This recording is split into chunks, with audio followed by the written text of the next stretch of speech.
யோபு அதிகாரம் 6. துன்புறுவோரே தம் துயர் அறிவார். யோபு கூறிய பதிலுரையாவது: ஓ, என் வேதனைகள் உண்மையாகவே நிறுத்தப்பட்டு என் இன்னல்கள் அனைத்தும் சீர்தூக்கப்படுமானால் நலமாயிருக்குமே. கடற்கரை மணலிலும் இப்பொழுது அவை கனமானவை. பதட்டமான என் சொற்களுக்கு காரணமும் அதுவே. எல்லாம் வல்லவரின் அம்புகள் என்னில் தைத்துள்ளன. அவற்றின் நஞ்சு என் உயிரை குடிக்கின்றது.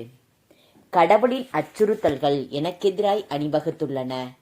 காட்டு கழுதைக்கு புல் இருக்க அது கனைக்குமா? காளைக்கு தீனி இருக்க அது கத்துமா? சுவையற்றது உப்பின்றி உண்ணப்படுமா? துப்பும் எச்சிலில் சுவை இருக்குமா? அவற்றை தொட என் நெஞ்சம் மறுக்கிறது. அவை எனக்கு அருவருப்பு தரும் உணவாமே. ஓ, என் வேண்டுதலுக்கு அருள்பவர் யார்? நான் ஏங்குவதை இறைவன் ஈந்திட மாட்டாரா? அவர் என்னை நசுக்கிவிடக் கூடாதா? தம் கையை நீட்டி என்னை துண்டித்திடலாகாதா? அதுவே எனக்கு ஆறுதலாகும். அழிக்கும் அல்லலிலும் அகமகிழ்வேன். தொடரும் துயரிலும் துள்ளி மகிழ்வேன்.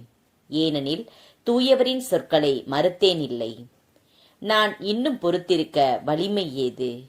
என் நெஞ்சம் காத்திருக்க நோக்கமேது? என் வலிமை கல்லின் வலிமையோ? என் சதை வெண்கலத்தால் ஆனதோ? இதோ என்னில் உதவி ஏதுமில்லை. என்னிடமிருந்து உரம் நீக்கப்பட்டது. அடுத்திருப்போருக்கு கனிவு காட்டாதோர் எல்லாம் வல்லவரையே புறக்கணிப்போர் காய்ந்துவிடும் காட்டாற்று கன்னிகள் போலும் சிற்றாறுகள் போலும் வஞ்சித்தனர் என் உறவின் முறையார். அவற்றில் பனிக்கட்டி உருகி செல்லும். அவற்றின் மேற்பகுதியை உறைபனி மூடி நிற்கும். வெப்ப காலத்திலோ அவை உருகி மறைந்து போம். வெயில் காலத்திலோ அவை இடம் தெரியாது ஒளியும். வணிகர் கூட்டம் தம் வழியை மாற்றுகின்றது. பாலையில் அலைந்து தொலைந்து மடிகின்றது. தேடி நிற்கின்றனர் தேமாவின் வணிகர். நாடி நிற்கின்றனர் சேபாவின் வழிப்போக்கர். அவர்கள் நம்பியிருந்தனர், ஆனால் ஏமாற்றமடைகின்றனர். அங்கு வந்தடைந்தனர், ஆனால் திகைத்து போகின்றனர். இப்பொழுது நீங்களும் எனக்கு அவ்வாறே ஆனீர்கள். என் அவலம் கண்டீர்கள், அஞ்சி நடுங்குகின்றீர்கள்.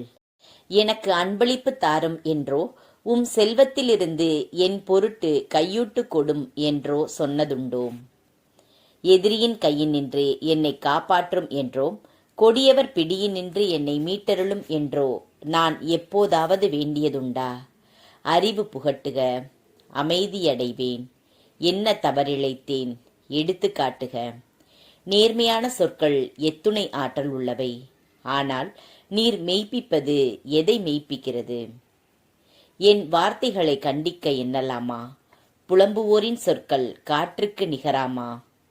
திக்கற்றோர் மீது சீட்டு போடுவீர்கள். நண்பர் மீது பேரம் பேசுவீர்கள். பரிவாக இப்போது என்னை பாருங்கள். உங்கள் முகத்திற்கெதிரே உண்மையில் பொய் சொல்லேன். போதும், நிறுத்துங்கள். அநீதி செய்ய வேண்டாம், பொறுங்கள். நீதி இன்னும் என் பக்கமே.